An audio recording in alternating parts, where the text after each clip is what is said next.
Hello and welcome to Krishi Jagran business platform that keeps you updated with all the agri news of the nation. This is Jyoti Singh. Let's take a quick look at the top headlines of the day. Enrich agriculture and animal husbandry secrets by identifying indigenous livestock breeds, says Tomar. Odisha to get 1,000 new cold storage facilities. PMFAI-SML Annual Awards 2023 honors Agro-Chem companies for their brilliant work. BAU receive registration certificates for its newly registered pig breeds Banda and Purnea from ICAR. Union Agri Minister urges to identify India's livestock, says almost half of India's livestock breed is not classified. Turmeric farmers to set up protest as prices fall. Ministry of Culture to host first G20 cultural group meet in Khajuraho, Madhya Pradesh. Neal Mohan to succeed Wojcicki as a YouTube CEO. Shortage of eggs is set to persist over UK.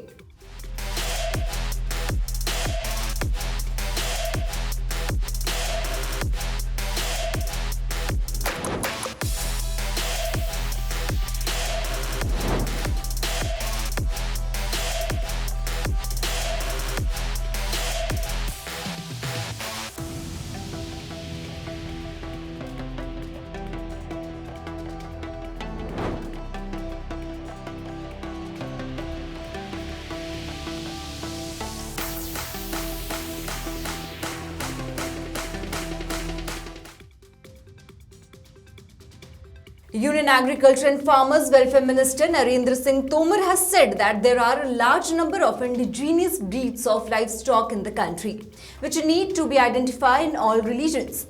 This will also help the agriculture and animal husbandry sector prosperous and successful.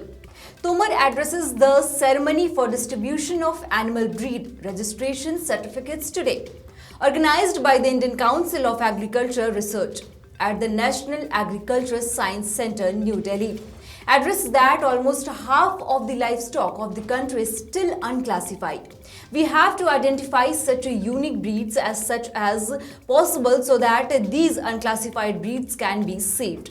And even though he expressed happiness that ICAR is working in this direction and special companion has been launched to identify such breeds in the country. On this occasion, breed registration certificates of 28 newly registered breeds were distributed, including 10 breeds of cattle, 5 of pig, 4 of buffalo, 3 of goat and dog, 1 each of sheep, donkey and duck. Agriculture and Farmers Empowerment Department Secretary Arbinda Padhe remarked on Thursday at the Krishi Odisha 2023 event in Bhubaneswar that up to 1,000 cold storage facilities would be created in Odisha to boost the state's agriculture infrastructure. Padhe estimates that each unit will have storage capacity of 10 to 15 metric tons. He also mentioned solar energy, which would be utilized to power these cold storage facilities.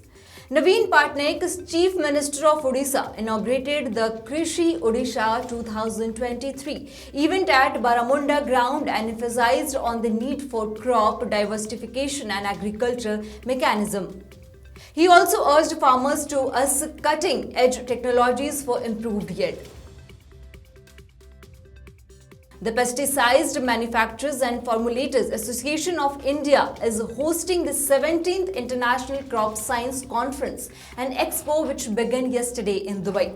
The PMFAI is organizing the event, which is supported by the Minister of Chemicals and Fertilizer Department of Chemicals and Petrochemicals. It is a significant occasion for individuals who are directly or indirectly associated with agri-chemical industry.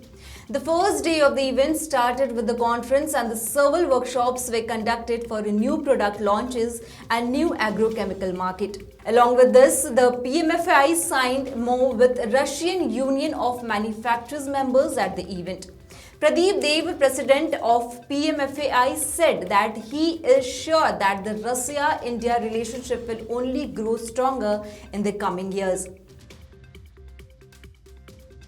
Notably in Jharkhand, pig rearing is very popular farmers. As we know, Jharkhand has the second largest population of pigs next to Assam. Birsa Agriculture University on Thursday received registration certificates from ICAR for its two newly registered pig breeds named Banda and Purnea. Since the registration of any animal breed is essential for further research work and policy making by the government. Now decks are clear for the conservation and promotion of this important breeds. However, there was no registered pig breed earlier, and also the BAU Vice Chancellor Dr. Onkar Nath Singh has congratulated associated scientists and said getting a registration certificate for two breeds was a proud moment for the Jharkhand. Almost half of the indigenous livestock breeds in the country are yet to be classified, and there is a need to identify them in order to further boost the farm sector.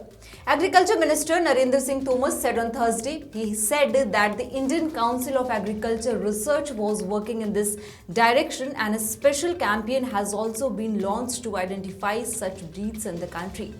He also talked about the livestock of the country, which is almost half of the country still unclassified. According to him, unique breeds should identify as soon as possible so that these unclassified breeds can be saved. On Thursday, breed registration certificates of 28 newly registered breeds were distributed. This includes 10 breeds of cattle, 5 of pig, 4 of buffalo, 3 each of goat and dog, 1 each of sheep, donkey and duck. In order to claim sovereignty over these indigenous breeds, the government has started notifying all registered breeds in the Gazette from the year 2019, according to an official statement. Farmers from Barmoor in the Nizamabad districts have decided to stage a series of aggregation has hit an all-time low of 5,000, because of which the farmers are blaming the Agriculture Market Committee officials. Turmeric farmers have intensified their aggregation against the steep fall in price of turmeric. Turmeric prices per quintal have dropped to an all-time low of 5,000, which farmers blame on Agriculture Market Committee officials. They said that certain traders created a syndicate and used it to compel a drop in pricing. In a fit of rage, some farmers recently locked the Market Committee headquarters in Nizamabad. The Ministry of Culture is hosting the first G20 Cultural Group meeting in Khajuraho, Madhya Pradesh from 22nd February to 25th February 2023. Secretary Cultural Minister Neal Mohan said that India is so rich and diverse in cultural and that cultural engagement acquire their own significance and importance. The G20's overarching theme is Vasudhaiva Kutumbakam. One Earth, One Family, One Future. Ministry of Culture has developed a robust program of cultural projects inspired by India's G20 theme of Vasudhaiva Kutumbakam. The secretary went on to say that India's G20 cultural track is based on the concept of cultural for life or environmentally consequential living as a campaign for sustainable living.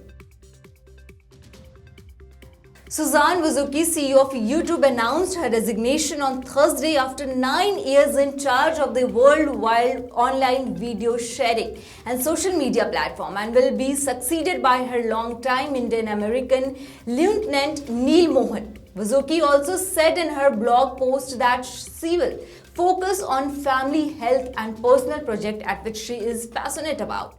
Wojcicki, who was previously a senior vice president for products at Google, became CEO of YouTube in 2014. Today, after nearly 25 years, she has decided to step down from her role as the head of YouTube. Wojcicki wrote in an email to YouTube employees that the time is right for me and I feel able to do this because we have an incredible leadership team in place at YouTube. She said, when I joined YouTube 9 years ago, one of my first priorities was bringing in an incredible leadership team, and Neal Mohan was one of those leaders. And he'll be the SVP and a new head of YouTube. Wojcicki wrote announcing her replacement at the giant and popular video host platform. Having served as a YouTube CEO since 2014, she would now assume an advisory role at Google and Alphabet. Under her leadership, ad revenue of YouTube jumped to USD 28.8 billion last year. Producers and processors have been warning supermarket of the impending shortage for that a year, pointing out that the length of cycle means production increase cannot be switched on quickly. Houses taken out of commissions requires the whole cycle from parent breeders, egg set to hatching, pullet rearing and transfer to laying from before the egg supply kicks in. Matthew Green, Vote a Pullet MD, said the company was seeing growth in the orders for pullets, but this will not translate into eggs on supermarket. Green further stated that he was concerned retailers hadn't listened to the message, adding that it was going to take some time to recover. In the meantime, it seems highly likely that at some point there will be a crisis in the retail sector, with consumer putting pressure on the retailers to maintain more reliable stocks of egg. So this was all about the news. For more updates on Agri News, stay tuned with Krishi Jagran Business.